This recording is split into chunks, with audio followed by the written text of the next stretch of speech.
जय हिंद दोस्तों, good morning, शुभ प्रभात। एक बार फिर से आप सभी का हार्दिक स्वागत और हार्दिक अभिनंदन है। बिहार शिक्षक भर्ती परीक्षा समान अध्ययन प्रैक्टिस सेट 7 और आज दिनांक आपका 25/7/2023।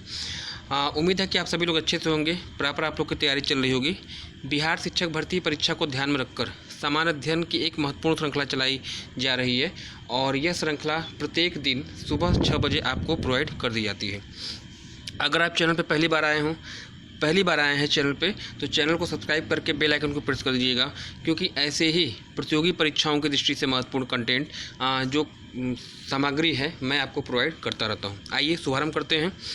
देखिए प्रश्न संख्या यहाँ पे 1 की बात करिएगा। प्रश्न संख्या 1 की बात करिएगा तो यहाँ पे दिया गया है, निम्नलिखित में से कौन सुमेलित नहीं है।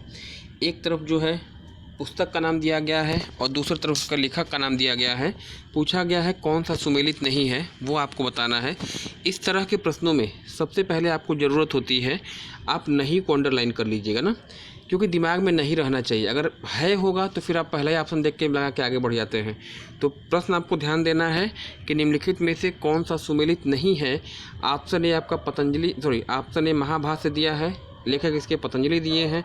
मालविकाग्निमित्रम कालिदास, पंचतंत्र आपका अश्वघोष, नीतिशास्त्र कामंदक और ई जो है आपका इनमें से कोई नहीं।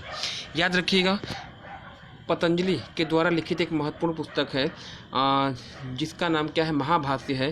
तो ये तो आपका सुमेलित है। याद रखिएगा सुमेलित नहीं है, आपसे पूछा जा रहा है ना। मालविकाग्निमित्रम एक नाटक है, कालिदास द्वारा लिखित है, यह भी आपका क्या है, सुमेलित है। चलिएगा नीतिशास्त्र जो है एक पुस्तक है और ये कामंदक के द्वारा लिखी गई है, ये भी आपका क्या सुमेलित है। प्रश्न पूछा गया था निम्नलिखित में से कौन सुमेलित नहीं है। पंचतंत्र कहानियों का संग्रह है और ये अश्वघोष इसके लेखक नहीं है, बल्कि इसके लेखक कौन है, विष्णु शर्मा है।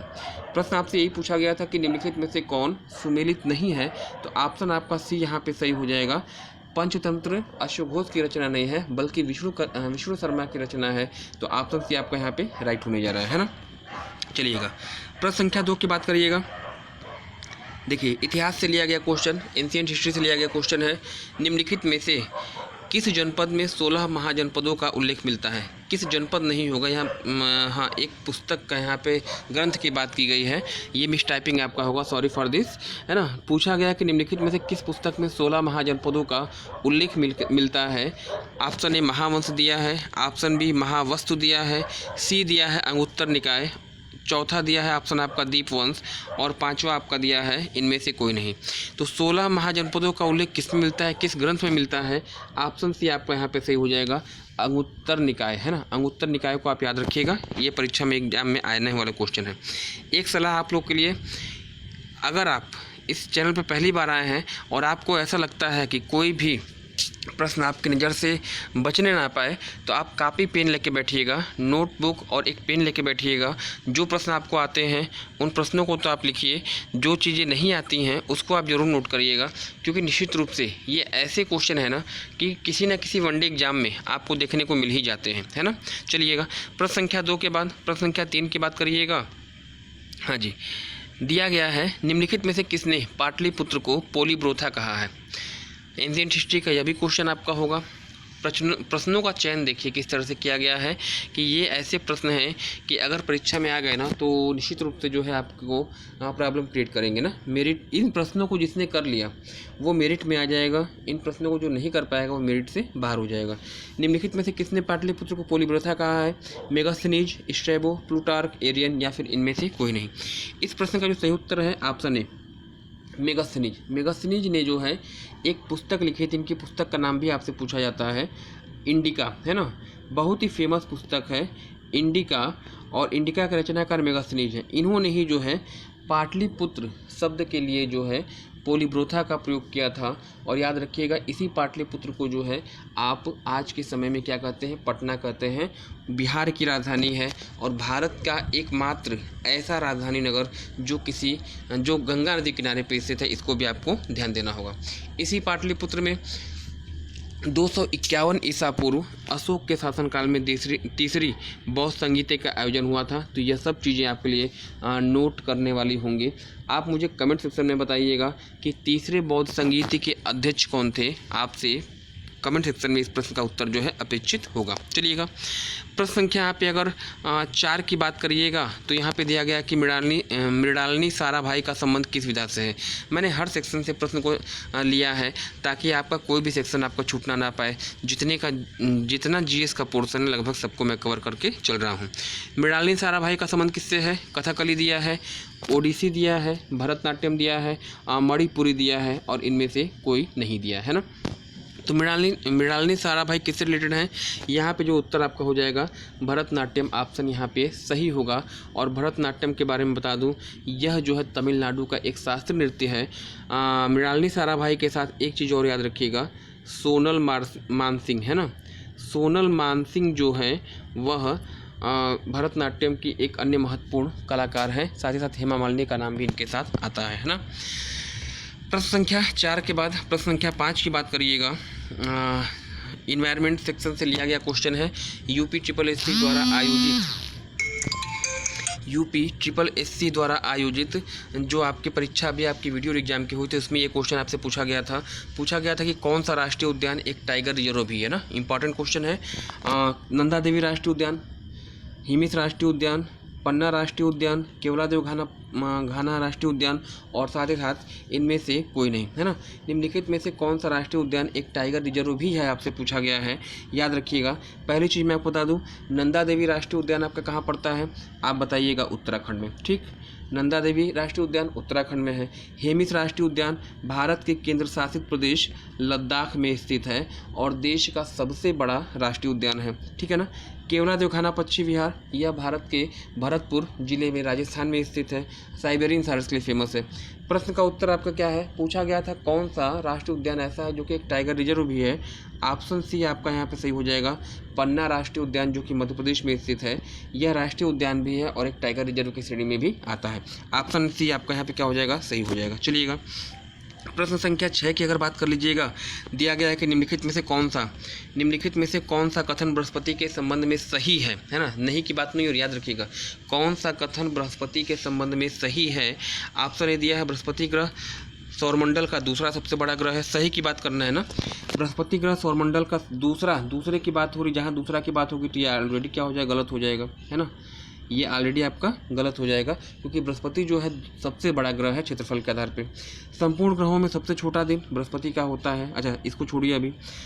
यह एक ऐसा ग्रह है जिसमें कोई गैस, इसको इससे देखते हैं ना। यह एक ऐसा ग्रह है जिसमें कोई गैस नहीं है। यह भी ऑप्शन गलत होगा क्योंकि आप पढ़ते ही हैं कि सौरमंडल के जो अंतिम 4 कक्षाओं के जो ग्रह होते हैं, चाहे बृहस्पति हो, चाहे शनि हो, चाहे अरुण हो और चाहे आपका वरुण हो, उनका निर्माण ही गैसों से हुआ है। तो गैस नहीं है ये कहना तो आपका जायज़ नहीं होगा। चलिए, इसके केवल 2 चंद्रमा हैं। 2 चंद्रमा कैसे हो सकते हैं? इसके जो मैं आपको बता दूं, इसके 79 चंद्रमा है, मतलब 79 उपग्रह हैं। तो ऑप्शन डी आपका यहाँ पे रॉन्ग है, ऑप्शन बी इसका रॉन्ग है, ऑप्शन ए भी इसका रॉन्ग है। बृहस्पति ग्रह सौरमंडल का सबसे बड़ा ग्रह है, यह आपका सही होगा। संपूर्ण ग्रहों में सबसे छोटा, बी तो आपको मुझे लगता है यहाँ पे देखिएगा, हाँ सी आपका गलत है। ये गैसीय ग्रह है पहली चीज़। इसके केवल 2 चंद्रमा नहीं होते बल्कि 79 चंद्रमा है, तो ये भी आपका क्या हो जाएगा? गलत हो जाएगा। ए की बात करिए, बृहस्पति ग्रह सौरमंडल का दूसरा सबसे बड़ा ग्रह है, नहीं ये सबसे बड़ा ग्रह है। अच्छा, बी को एक बार चेक कर लेते हैं क्या कंडीशन है। संपूर्ण ग्रहों में सबसे छोटा दिन बृहस्पति का ही होता है ना। अगर आपने थोड़ा भी अध्ययन किया है, डीपली स्टडी की है, तो ये प्रश्न आपका यहाँ पे ऑप्शन बी आपका राइट हो जाएगा। आपने यह भी पढ़ा है कि बृहस्पति जो ग्रह है अपने अक्ष पर सबसे अधिक तीव्रता से घूमता है, मतलब केवल 10 घंटे में, है ना, 10 घंटे में एक घूर्णन पूरा कर लेता है। यानी 10 घंटे का ही यहाँ पे दिन रात होता है, 5 घंटा दिन और 5 घंटे रात होती है ना। तो ये चीज़ आपकी बिल्कुल राइट हो जाएगी। यही पूछा गया था कि बृहस्पति के संबंध में कौन सा सही है, तो ऑप्शन बी सही होगा। संपूर्ण ग्रहों में सबसे छोटा दिन कहाँ पर होता है, तो आपका बृहस्पति पर होता है। ठीक है ना। चलिएगा, प्रश्न संख्या यहाँ पे 7 की अगर बात कर लीजिएगा, तो त्रिरश्मि बौद्ध गुफा परिसर जहाँ 3 नई गुफाएं खोजी गई हैं इस राज्य में स्थित है ना। ये क्वेश्चन भी आपका UP triple SC video exam 2018 में पूछा गया था, है ना। बिहार दिया है, महाराष्ट्र दिया है, उत्तर प्रदेश दिया है, मध्य प्रदेश दिया है और आपका यहाँ पे दिया गया है इनमें से कोई नहीं।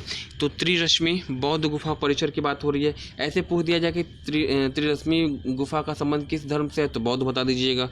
कहाँ पे स्थित है, तो ऑप्शन बी यहाँ पे सही हो जाएगा, महाराष्ट्र में, है ना। महाराष्ट्र में दो चीज़ आपके और याद रखिएगा, अजंता एवं एलोरा, है ना। दो गुफाएं हैं, अजंता एवं एलोरा गुफाएं स्थित हैं जो कि बौद्ध धर्म से रिलेटेड हैं, और त्रिरश्मि गुफाएं भी मैंने आपको बता दिया आपके महाराष्ट्र में है।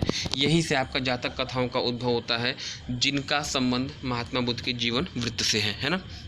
चलिएगा प्रश्न संख्या 8 की अगर बात कर लीजिए तो यहाँ पे दिया गया है कि निम्नलिखित में से किस पर्वत को हाथी पर्वत के रूप में भी जाना जाता है, जो मध्य केरल के दक्षिण पश्चिमी घाटों में पहाड़ों में एक श्रृंखला में स्थित है ना। हाँ, UPSSC वीडियो एग्जाम का यह भी क्वेश्चन आपका है एग्जाम का। पश्चिमी घाट में किस पर्वत को हाथी पर्वत के नाम से जाना जाता है, यह आपसे पूछा गया है। ऑप्शन में दिया गया येलागिरी, वालपिराई, अन्नामलाई, कुन्नूर या इनमें से कोई नहीं।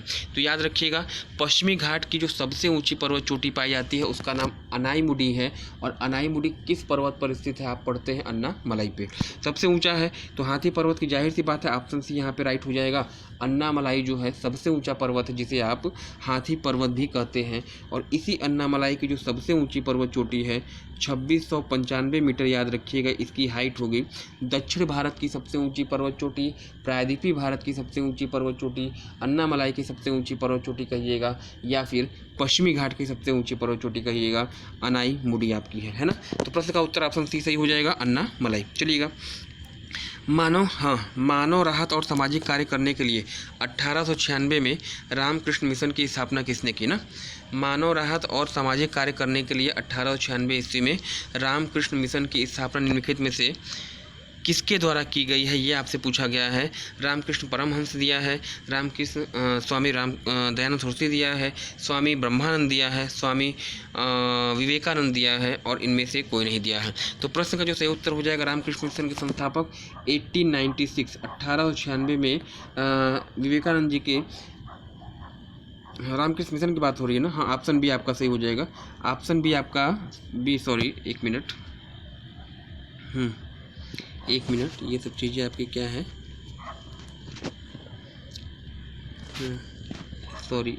हाँ, प्रश्न का जो उत्तर एक बार फिर से देखते हैं, इसको रिपीट कर लेते हैं, कन्फ्यूजन थोड़ा सा हो गया था ना।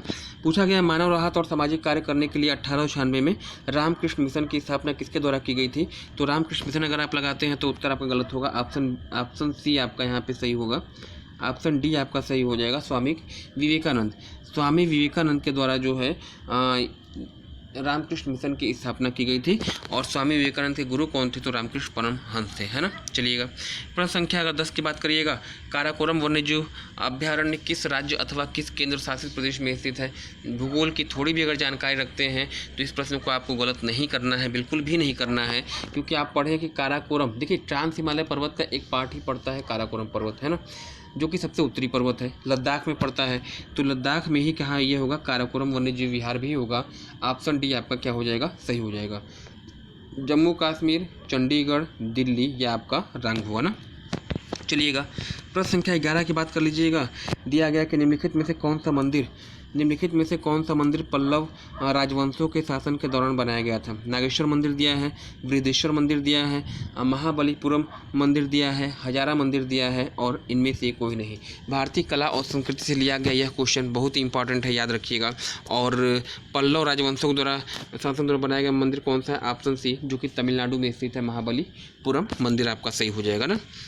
प्रश्न संख्या 12 की बात कर लीजिएगा। निम्नलिखित में से किस विश्वविद्यालय को यूनेस्को के विश्व विरासत स्थल में शामिल किया गया है। देखिए प्रश्नों का स्तर तो लाजवाब है, इसमें कोई दो राय नहीं है। आप कमेंट सेक्शन में कमेंट करके आप मुझे खुद बताइएगा। इन प्रश्नों को आप सॉल्व करिए, ईमानदारी के साथ सॉल्व करिएगा, और अपना मूल्यांकन करिए, आत्म मूल्यांकन करिए कि आप कहाँ तक पहुँच रहे हैं, आपकी तैयारी किस तह तक गई है, किस स्तर तक गई है। क्योंकि इस सीरीज़ को शुरू करने का उद्देश्य ही यही है कि आपकी जो मजबूती है, मजबूती तो सब लोग जानते हैं कि ये पोर्शन हमारा मजबूत है, लेकिन जो आपका कमज़ोर पक्ष है उसको पहचानिए, उस पर मेहनत करिए, निश्चित रूप से आप सफल रहेंगे, है ना। नालंदा महाविहार, विक्रमशिला, वल्लभी, बनारस हिंदू विश्वविद्यालय या फिर इनमें से कोई नहीं। पूछा गया है निम्नलिखित में से किस विश्वविद्यालय को यूनेस्को के विश्व विरासत स्थल में शामिल किया गया है। ऑप्शन ए यहाँ पे सही होने जा रहा है, यानी नालंदा महाविहार, जो कि बिहार राज्य में स्थित होगा, है ना। प्रश्न संख्या 13 की बात करिएगा। हाँ देखिए, बड़े बड़े क्वेश्चन हैं, निश्चित रूप से आपके दिमाग को डाइवर्ट करने के लिए पर्याप्त होंगे ना। निम्नलिखित में से कौन सा कथन स्टैचू ऑफ यूनिटी के संबंध में सही नहीं है। देखिए, स्टैचू ऑफ यूनिटी का आपने पिछले 6 महीने में काफ़ी बार नाम सुना होगा, अध्ययन किया होगा इसके बारे में, और यहाँ से भी प्रश्न आने की पूरी संभावना थी, वो आया भी है। वीडियो एग्जाम 2018 में ये क्वेश्चन आपका पूछा गया है। स्टैचू ऑफ यूनिटी का संबंध मतलब के संबंध में कौन सा कथन सही नहीं है, ये आपसे पूछा गया है ना। देखते हैं, बारी बारी चेक किया जाए। सबसे पहले देखिए यहाँ पे दिया गया है, हाँ, यह गुजरात के नर्मदा जिले में स्थित है। बिल्कुल बिल्कुल नर्मदा में है। इसकी ऊंचाई बसंत विहार मंदिर से कम है। देखिए, यही कुछ तस्वीर में मिला। इसको फिर रिव्यू के लिए छोड़ते हैं, इस सेंटेंस को आगे देखते हैं। देखिए, ये पूछा क्या है कि कौन सा कथन सही नहीं है। यह गुजरात के नर्मदा में स्थित है, ये तो आपका बिल्कुल राइट है। दिया है इसकी ऊंचाई बसंत विहार मंदिर से कम है, ये जो है थोड़ा सा गलत मुझे लग रहा है, क्योंकि ये जहाँ तक मेरी जानकारी है कि स्टैचू ऑफ यूनिटी विश्व की सबसे ऊंची मूर्ति है, तो बसंत विहार से कम होने कोई मतलब ही नहीं होता। फिलहाल आगे देखते हैं। प्रधानमंत्री मोदी जी के द्वारा इसे 31 अक्टूबर 2019 को राष्ट्र को समर्पित किया गया था। बिल्कुल 31 अक्टूबर 2019 को डेट ऑफ बर्थ होता है सरदार वल्लभ भाई पटेल का, और यह दिवस जो है एकता दिवस के रूप में मनाया जाता है ना। तो उन्हीं के जन्म दिवस के उपलक्ष्य में जो है ये 31 अक्टूबर 2019 को ये समर्पित किया गया था। नर्मदा जिले में है, ये आपका राइट है, और ये भी आपका राइट है। स्टैचू ऑफ यूनिटी की जो हाइट है 182 मीटर ना, देखिए ये लिखा है 182 मीटर है। बिल्कुल, तो देखिए डी आपका राइट है, बी आपका राइट है, और यहाँ पे ए जो है राइट है, मतलब ये सही है। पूछा यही गया था ना कौन सा सही नहीं है। सॉरी, बी आपका राइट नहीं है, सी आपका राइट है ना। डी, सी और ए आपका राइट है, और इसमें कौन सा रॉन्ग है, कौन गलत है, मतलब कौन सुमेलित नहीं है, तो ऑप्शन बी, ये जो है विश्व की सबसे ऊंची मूर्ति है 182 मीटर, या कहिएगा 597, है ना। 597 फीट इसकी हाइट है, विश्व की सबसे ऊंची है, तो बसंत विहार से कम होने का कोई सवाल ही नहीं उठता है। इस प्रश्न का सही उत्तर ऑप्शन बी हो जाएगा, है ना। चलिएगा नेक्स्ट, प्रश्न संख्या 14 की बात करिएगा। यूपी SSC वीडियो एग्जाम का यह भी क्वेश्चन है। भारत का पहला 3D मुद्रित त्रिआयामी मुद्रित डाकघर कहाँ बनाया जा रहा है। नई दिल्ली दिया है, वाराणसी दिया है, बंगलौर दिया है, हैदराबाद दिया है, और इनमें से कोई नहीं दिया है। तो इसका जो सही उत्तर हो जाएगा, ये जो है बंगलौर बनाया गया है, तो ऑप्शन सी आपका यहाँ पे सही हो जाएगा, कर्नाटक की राजधानी होगी ना।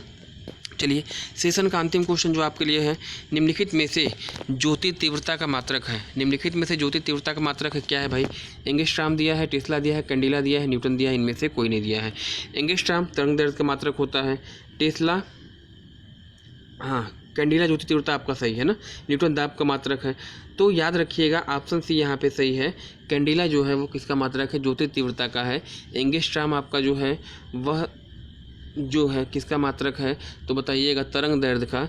न्यूटन मात्रक है, बल का मात्रक है, और टेस्ला एक बार देख लीजिएगा, है ना। तो इतनी चीज़ें हैं जो मैंने आपको बताया है। आज का सेशन यहीं पे रंग होता है, ख़त्म होता है। उम्मीद है कि आप सभी लोग अच्छे से होंगे, प्रॉपरली आपकी तैयारी चल रही है, मुझे इसका पूरा अनुमान है, और मुझे पूरा विश्वास है कि आप अब की बार अपना सर्वश्रेष्ठ देने जा रहे हैं, है ना। तो आज के लिए फिर इतना ही। चैनल पे पहली बार आए हैं, चैनल को सब्सक्राइब करके बेल आइकन को प्रेस कर दीजिएगा, क्योंकि ऐसे ही नॉलेजफुल कंटेंट मैं आपको प्रोवाइड करता रहता हूँ। धन्यवाद, have a nice day, good night.